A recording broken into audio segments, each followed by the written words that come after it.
Mientras los rayos del sol se filtraban a través de los vitrales de la capilla, Diego permanecía de pie frente al altar, con las manos temblando ligeramente, no por nervios, sino por la emoción contenida. Desde la última fila, los familiares de Sofía susurraban y reían por lo bajo. Un tío se inclinó hacia su vecino y dijo, lo bastante alto para ser oído: ¿Un mecánico? ¿Eso es con quien se casa? ¡Qué decepción! Las risas que siguieron fueron crueles, y Diego escuchó cada palabra. Pero lo que estaba a punto de revelar durante sus votos silenciaría la sala entera. Diego Morales nunca usaba corbata a menos que la ocasión lo exigiera. Era el tipo de hombre que despertaba antes del amanecer, con las manos ya manchadas de aceite y grasa de motor antes de que la mayoría tomara su primera taza de café. Poseía un taller de reparación de autos modesto pero próspero en su pueblo natal, donde diagnosticaba un alternador defectuoso con la misma facilidad con la que otros revisan un mensaje de texto. No era ostentoso, no necesitaba hacerlo. Sabía quién era y, más importante aún, de dónde venía. Criado por una madre soltera que trabajaba en 2 empleos, camarera de día y limpiadora de oficinas por la noche, Diego creció en un hogar construido no sobre riqueza, sino sobre disciplina, amor y sacrificio. Cada herramienta abollada en su taller, cada tornillo oxidado en su mesa de trabajo, llevaba consigo una historia, una lección. La voz de su madre resonaba en su memoria. Sé el tipo de hombre cuya palabra vale más que su billetera. Y él había vivido conforme a eso. Antes de continuar, me gustaría saber de qué país están viendo este video. Escriban en los comentarios y veamos qué país es el más activo. Fue un martes cualquiera cuando Sofía entró en su taller, sus tacones resonando contra el suelo de cemento, aferrando las llaves de su auto como si pudieran morderla. Su sedán de lujo tenía un radiador averiado. Ella lucía como una mujer de clase alta. Bolso de diseñador, gafas de sol enormes y un tono impaciente que sugería que no planeaba quedarse mucho tiempo. Diego no sabía qué lo sorprendió más, que ella se quedara a esperar o que terminaran conversando. Ella hizo preguntas. Él respondió con calma y confianza. Algo en su manera de hablar, en cómo explicaba los problemas mecánicos como un artista describiendo pinceladas, la intrigó. Días después, ella regresó. No por problemas con el auto, sino con un café en la mano. Y desde entonces, quedó claro que Sofía Torres se estaba enamorando de un hombre que su familia nunca comprendería. Diego, con sus botas gastadas y su actitud reservada, no encajaba en el mundo de los Torres, lleno de fines de semana de catas de vino y títulos de universidades prestigiosas. La familia de Sofía provenía de dinero antiguo, una larga estirpe de abogados, banqueros y miembros de consejos directivos que veían el trabajo manual como algo que hacían los otros, preferiblemente fuera de su vista. Cuando Sofía lo presentó, la atmósfera en la sala se enfrió varios grados. Su padre, Ricardo Torres, apenas disimuló su desdén, extendiendo la mano como si Diego pudiera contagiarle algo. Su madre sonrió, pero solo con los labios. Su hermano mayor se inclinó para susurrar una pregunta que Diego alcanzó a escuchar. ¿Entonces cambia llantas para ganarse la vida? Diego no se inmutó. Había aprendido hace mucho que algunas personas confunden estatus con valor. No iba a explicarse ante quienes no querían escuchar. Aún así, fue educado, cortés, incluso cuando las bromas se tornaban demasiado punzantes. Cuando las cenas parecían entrevistas de trabajo y las conversaciones eran trampas a punto de activarse. Lo hacía por Sofía, porque su amor era genuino, aunque la aceptación de su familia no lo fuera. Pero conforme se acercaba la boda, también lo hacían los murmullos. No de Diego, que se mantenía firme, sino de los Torres. Preguntas sobre si Diego podría mantenerla, si Sofía estaba conformándose. Comparaciones susurradas con sus exnovios, hombres que usaban trajes a medida y asistían a eventos de élite. Sofía defendía a Diego en cada ocasión. Pero eso la agotaba. Le dolía ver su amor evaluado como un currículum. Diego lo sabía, y aunque decía poco, estaba preparando algo. Algo que hablaría más alto que cualquier traje o título. Porque lo que no sabían era que Diego Morales no era solo un mecánico. Era un visionario. Y el día de la boda, la verdad sacudiría los cimientos de su mundo. La fiesta de compromiso se celebró en la mansión de los Torres, una maravilla arquitectónica con ventanales de piso a techo, suelos de mármol reluciente y un personal que se movía como sombras silenciosas. Era el tipo de lugar donde incluso el aire parecía cuidadosamente diseñado. Diego nunca se había sentido tan fuera de lugar. Estaba al borde del jardín, vestido con un blazer azul marino que Sofía había elegido para él. Sus manos callosas colgaban torpemente a los lados, y aunque sonreía cuando era necesario, sus ojos escaneaban la sala, no en busca de amenazas, sino de dignidad. La suya que se deslizaba por las grietas de cada comentario susurrado y mirada de reojo. Empezó con pequeños detalles. Una mujer con perlas, haciendo girar su copa de champán, se inclinó hacia su amiga y murmuró: «¿Crees que siquiera sabe qué tenedor usar?». Rieron, lanzando miradas a Diego antes de desviar la vista, como niños que acababan de romper una regla. Más tarde, durante la cena, el primo de Sofía, Alejandro, un banquero de inversiones con aire de superioridad que parecía no haberse ensuciado las manos desde la infancia, alzó su copa y dijo con una risita: «Por Diego, si el auto de la luna de miel falla, al menos tenemos un mecánico incorporado». La mesa estalló en risas. Sofía se tensó a su lado. «Eso no es gracioso, Alejandro». Él levantó las manos. «Solo una broma. Relájate». Pero Diego no rió, ni siquiera parpadeó. Asintió una vez y alcanzó su vaso de agua, sereno, calmado. Su silencio no era debilidad, era estrategia. Cada comentario, cada mueca, cada sonrisa falsa era registrado. Estaba tomando nota, no para vengarse, sino para un ajuste de cuentas. Los golpes seguían llegando. En la cita con la florista, la tía de Sofía, Carmen, ladeó la cabeza y preguntó con dulzura fingida: «¿Y cómo van a pagar todo esto?». «Solo los arreglos florales cuestan más que algunos autos usados». En la degustación de pasteles, la madre de Sofía comentó de pasada: «Espero que sepa que el matrimonio es más que cambiar bujías y filtros de aceite». Diego nunca respondía directamente. Dejaba que creyeran que no le importaba, que no escuchaba. Pero en su interior, algo ardía. Cada insulto era una chispa, y él estaba avivando un fuego. Sofía, para su crédito, respondía cada vez. Confrontaba la agresividad pasiva, el desprecio, el irrespeto evidente. Pero sus protestas solían terminar en asentimientos condescendientes y frases como: «Solo velamos por ti, querida», o «Mereces a alguien que sea tu igual». Lo que querían decir era alguien que se pareciera a ellos, con su tipo de dinero, su educación, no un hombre que oliera a grasa de motor y llevara su esfuerzo en las manos.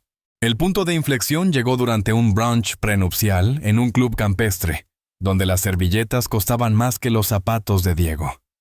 Mientras alcanzaba un mimosa, escuchó a uno de los tíos de Sofía decir en voz baja a otro invitado: «Bueno, al menos si el matrimonio no funciona, ella habrá aprendido a rotar sus llantas». Esa vez, Diego sonrió, no porque fuera gracioso, sino porque había terminado de recolectar. Había sido paciente demasiado tiempo y sabía que su silencio había preparado el escenario perfectamente para lo que venía. Pensaban que lo conocían, que su valor podía medirse por la grasa bajo sus uñas o la marca de su reloj. Pero Diego era más que un mecánico. Era un hombre de visión, de paciencia, de propósito. Y el día de su boda, con todos los ojos sobre él, con cada burlón sentado en sus trajes impecables, finalmente lo verían. La cena de ensayo se celebró en el Gran Hotel Victoria, un establecimiento de 5 estrellas con paredes de caoba, candelabros importados de Francia y un servicio tan pulido que parecía invisible. La familia Torres no había escatimado en gastos, en parte porque las apariencias importaban, y en parte, sospechaba Diego, porque esperaban que la cena sirviera como una última advertencia para Sofía, un escenario final para mostrarle lo que estaba sacrificando. Diego tomó asiento en la larga mesa iluminada por velas, vestido con un traje gris carbón que abrazaba su figura con discreta confianza. Sofía estaba a su lado, sus dedos entrelazados con los suyos bajo el mantel, anclándolo. La comida era exquisita, por supuesto. Filetes de ternera, vieiras selladas en vino blanco, postres esculpidos como obras de arte. Pero el sabor apenas importaba. El verdadero espectáculo estaba en las miradas. Cada vistazo de reojo, cada sonrisa tensa. La noche estuvo llena de brindis falsos y risas forzadas. Era evidente que los Torres aún no veían a Diego como su igual. Para ellos, seguía siendo el error de clase trabajadora que su hija algún día lamentaría. Y Diego, él solo sonreía, porque esa noche no era lo que ellos pensaban. Cuando los platos de postre fueron retirados y las copas de vino rellenadas, Diego se puso en pie lentamente. El suave roce de su silla atrajo miradas curiosas. Levantó su copa, no con la torpeza rígida de alguien intentando encajar, sino con la naturalidad de quien ya no necesitaba hacerlo. Gracias a todos por estar aquí, comenzó, su voz firme y cálida. Sé que es tradición que el novio diga unas palabras la noche antes del gran día, así que aquí estoy. La sala se aquietó, expectante. Algunos pusieron los ojos en blanco, probablemente preparándose para un discurso torpe de agradecimiento del mecánico. Diego continuó. Quiero agradecer especialmente a los padres de Sofía por organizar esta cena, por darme la bienvenida a su mundo, aunque haya sido, digamos, un poco complicado. Hubo risas nerviosas. Alejandro sonrió burlón sobre su copa.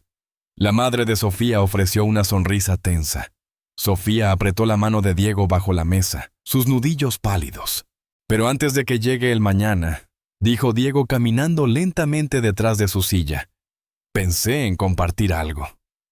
Metió la mano en su chaqueta y sacó un documento doblado, colocándolo en la mesa con cuidado. Algunos invitados se inclinaron. Curiosos. Algunos de ustedes me conocen como mecánico. Es cierto. He pasado años arreglando motores, construyendo mi negocio desde un taller de un solo espacio hasta lo que es ahora, y estoy orgulloso de eso. Algunos invitados se removieron en sus asientos. No esperaban orgullo. Pero lo que no saben, continuó Diego, sus ojos ahora fijos en la mesa, es que la semana pasada firmé un acuerdo de franquicia a nivel estatal. Mi taller, Morales Motors, se expandirá a 37 sucursales en 3 estados durante los próximos 18 meses. Silencio. También cerré un trato separado con una cadena nacional de autopartes, que incluye un paquete de acciones, y bueno, sonrió con modestia, eso me ha convertido en millonario de la noche a la mañana. Los tenedores tintinearon contra la porcelana. Alguien dejó caer una cuchara. Alejandro casi se atragantó con su vino. La madre de Sofía parpadeó, atónita, con los labios entreabiertos, como si hubiera quedado sin aliento. El rostro del padre se tensó, luego se aflojó, y simplemente se quedó allí, inmóvil. Diego se giró ligeramente, dejando que sus palabras calaran. No lo compartí antes porque nunca he creído que el dinero define a un hombre. Todavía no lo creo, pero he aprendido que, en algunas charlas, es el único idioma que la gente entiende. Se podía escuchar el caer de un alfiler. Me han juzgado en silencio, se han reído de mí detrás de las servilletas, me han tratado como una nota al pie en mi propia historia de amor. Nadie se atrevía al alzar la vista. Pero tengo noticias para ustedes, dijo Diego, su voz elevándose ligeramente, firme pero aún calma. Esta historia apenas comienza, y no necesita su aprobación para ser extraordinaria. Se volvió, levantó su copa y miró directamente al padre de Sofía. Por la familia, ya sea de sangre o por elección. Que todos aprendamos que el verdadero valor no tiene nada que ver con cuentas bancarias, chaquetas de gala o dónde estudiaste. Sofía se puso en pie a su lado, alzando su copa también. Por el amor, dijo ella. Por la verdad, añadió Diego. El silencio que siguió no era incómodo, era abrumador. como si la realidad hubiera cambiado y todos estuvieran tratando de alcanzarla. Algunos intentaron aplaudir. Otros miraron sus platos, el peso de sus prejuicios asfixiándolos. Alejandro parecía como si le hubieran echado agua helada por la espalda. La madre de Sofía parpadeó, tomó rápidamente su copa para beber, con los ojos temblorosos. ¿Y el padre de Sofía? Él permaneció inmóvil, con el rostro pétreo y pálido, aferrando el borde de la mesa como si pudiera salvarlo del naufragio de su orgullo. Diego volvió a su asiento, lento y sereno. La sala aún resonaba con el eco de su revelación. Sofía se inclinó y susurró a su oído: «Eso fue perfecto». Él no respondió, solo tomó su mano nuevamente, porque el mañana sería sobre el amor. Pero esa noche era sobre la verdad. El aire en la sala había cambiado. Desapareció el sutil murmullo de los cubiertos y las conversaciones susurradas. Desaparecieron las sonrisas burlonas y los gestos disimulados que habían seguido a Diego toda la semana. Ahora solo había quietud.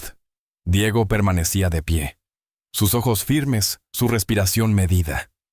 Al otro lado de la larga mesa, el padre de Sofía estaba como estatua, los hombros rígidos, los ojos fijos en Diego, la mandíbula apretada con una furia silenciosa. No estaba acostumbrado a que lo sorprendieran, y mucho menos a que lo superaran, especialmente no por el hombre al que había descartado desde que vio grasa en sus manos. Pero Diego no se regodeó. Simplemente metió la mano en el bolsillo interior de su chaqueta y sacó algo pequeño, casi imperceptible, en la grandiosa sala llena de candelabros de cristal y suelos de mármol pulido, ¿no?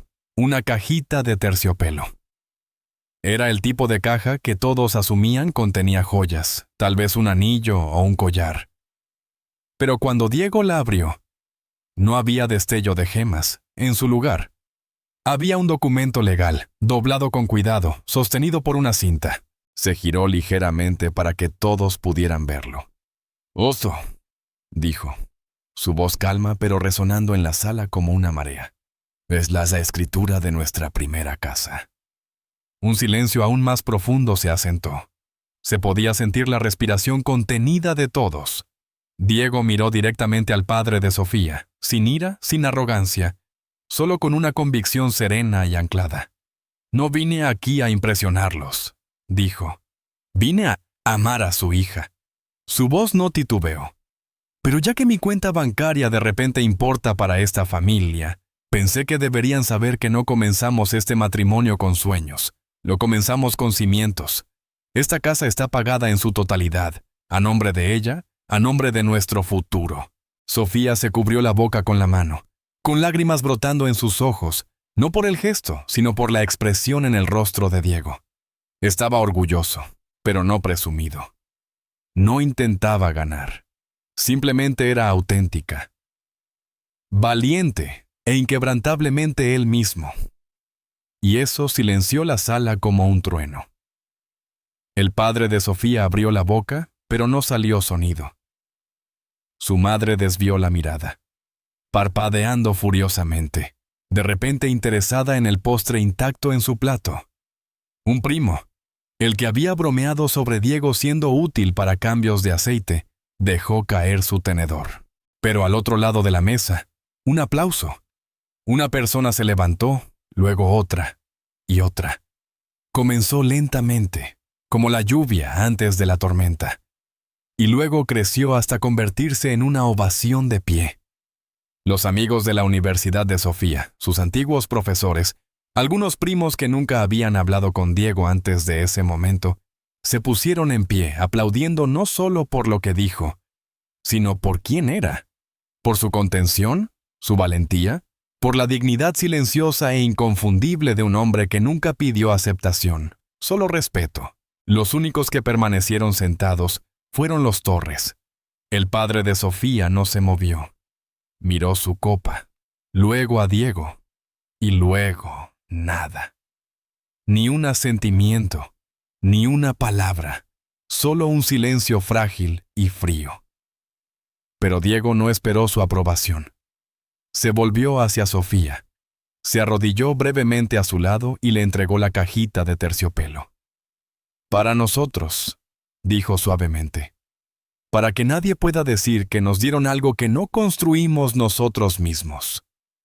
Sofía lo abrazó, las lágrimas cayendo libremente. Nunca necesité su bendición, susurró.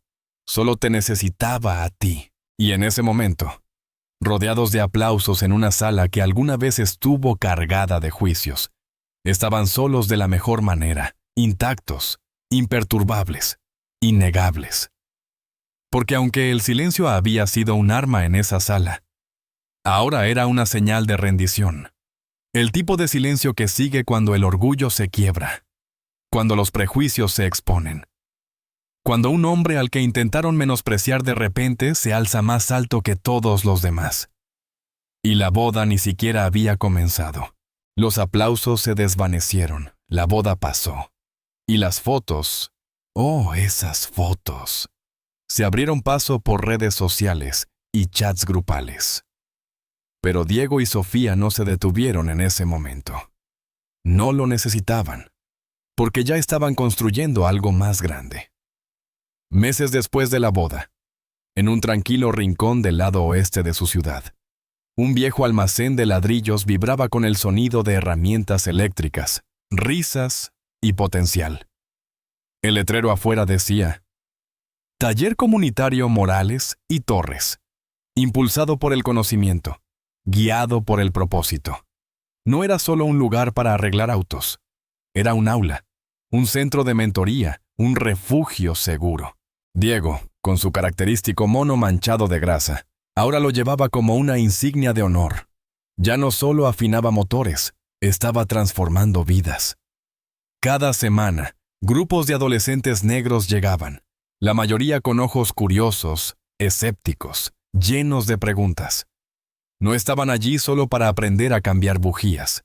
Venían a aprender a construir algo propio, a creer en sí mismos cuando el mundo no lo hacía, a aportar respeto incluso cuando no se lo daban. Diego nunca endulzaba las cosas. Les decía la verdad, que la gente se reiría de ellos, los subestimaría, los descartaría por cómo hablaban, cómo vestían, cómo lucían sus manos tras un largo día de trabajo. Pero aquí está el asunto, decía Diego, frente a una fila de chicos, sus manos callosas, su voz firme. El respeto no es algo que pides, es algo que llevas. Y eventualmente, el mundo no tiene más remedio que verlo. Sofía también estaba allí, no solo como su compañera en el amor, sino en la misión.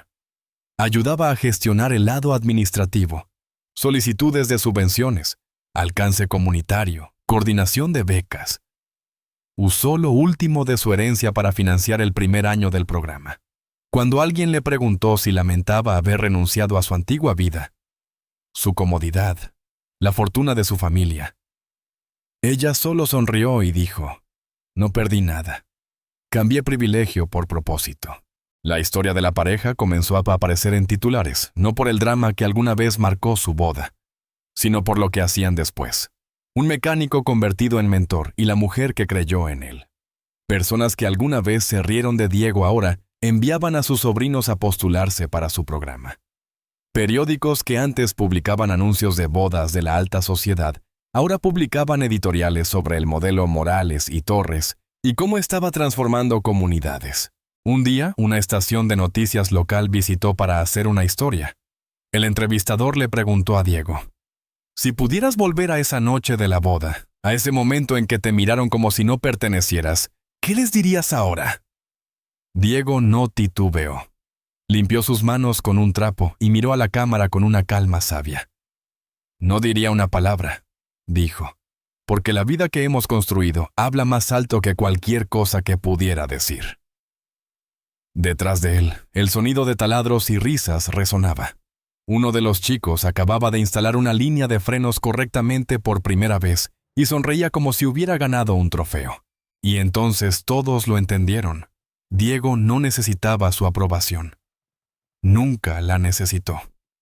Lo que necesitaba era visión. Lo que llevaba era integridad. Lo que ofrecía era oportunidad. Y por cada susurro y burla que alguna vez le lanzaron, Él ahora ofrecía algo más fuerte en retorno, un legado. Porque Diego entendía algo que la mayoría nunca comprende. No necesitas ser aceptado por la mesa cuando estás ocupado construyendo la tuya propia. Y aquellos que se rieron de ti, un día cruzarán la ciudad solo para sentarse en esa mesa. ¿Qué opinas de esta historia? Me encantaría escuchar tus pensamientos. Deja un comentario abajo. No olvides darle like y suscribirte para más contenido increíble que llegará pronto.